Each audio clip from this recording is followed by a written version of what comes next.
Hello and welcome to Thoughtful Today. Freud said that all people are given two or three issues in their own particular lives to work through in their lives. Their main issues, just two or three of them. Pascal said all of humanity's problems stem from man's inability to sit quietly in a room alone, and how deeply that might apply when we think about our struggles this time of solitude and isolation. And we might find that we could couple them with words from the letter to the Hebrews, where we're told that it is a fearful thing to fall into the hands of the living God. Well, how are we to make sense of the struggles of life, the struggles that it brings, especially suffering? And in this, I've been greatly helped by a book by the Catholic theologian Hans Kung and his book on being a Christian, which was written in 1978. It's a massive book of some 700 pages, and the copy I had when I read it many years ago was in fairly fine print, and I wonder how on earth did I ever get through that. But I remember getting a lot from it. And he was an interesting man and a great and very prolific theologian. At one time, he was a joint architect with Joseph Ratzinger of the changes in the Catholic Church at Vatican II in the early 1960s. He and Ratzinger's paths diverged, though, very much, and Ratzinger went on to become Cardinal Ratzinger and then the conservative Pope Benedict XVI. Kung, on the other hand, found his progressive views increasingly criticised by the Church, and a lot of Vatican II, of course, wound back. And Kung in 1979 was forbidden from teaching as a Catholic theologian. There was a big outcry throughout the world, and he was reinstated in 1980, but he could only speak as a secular theologian rather than an authorised Catholic theologian. And he became an academic at the University of Tübingen, and then he's now a Professor Emeritus at Tübingen University. Well, what does God have to teach us, especially in these difficult times? Not so much teach us in the sense of teach us a lesson, but rather help us to bear it, get through it.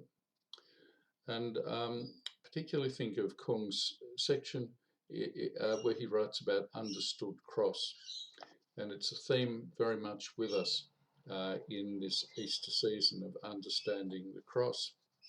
And Kung stresses that the cross is not about seeking suffering, but bearing it. For the Christian, the cross is not about reconstructing the cross of Jesus. It is not about seeking extraordinary suffering in monastic asceticism or romantic heroism. I still get an ouch feeling when I read that part, because he taps into my desire to be the heroic barefoot St. Francis once again, or to be Don Quixote and go off tilting at windmills. But what Kung then goes on to say is, what is required of the person who believes in the crucified Jesus is something that frequently recurs and is therefore mostly more difficult than a single heroic act. It is the endurance of ordinary, normal, everyday suffering, which is then most likely to prove excessive. The cross to be borne is therefore the cross of everyday life. And then, just in case we think, oh yeah, so we know all that, what's new? Kung continues that this is far from being obvious or edifying, is apparent to anyone who has seen how often a person tries to get away from his cross. All his daily observations, demands, claims, promises in his family or his calling, how he tries to shift his own cross onto others or suppress it altogether. And then he says, in the light of all this, the cross of Jesus becomes a criterion for self-critical knowledge and self-critical action. And perhaps that's where we are now. For as we sit quietly in our rooms and perhaps ponder the 2 or 3 issues that Freud would have us living with, and perhaps have sat uneasily, even painfully, in our lives for many years, think about what this time has to teach us. For it is there that we may find truth and freedom, and this might be God's great gift to us in this time, not just as individuals, but as a world. For do we really want to go back to normal, to the way our own lives used to be? Do we really want to go back to normal in terms of the way the world is? Maybe this time offers us the opportunity to change and do things differently. So may strength and courage be with you this time. Goodbye. Amen.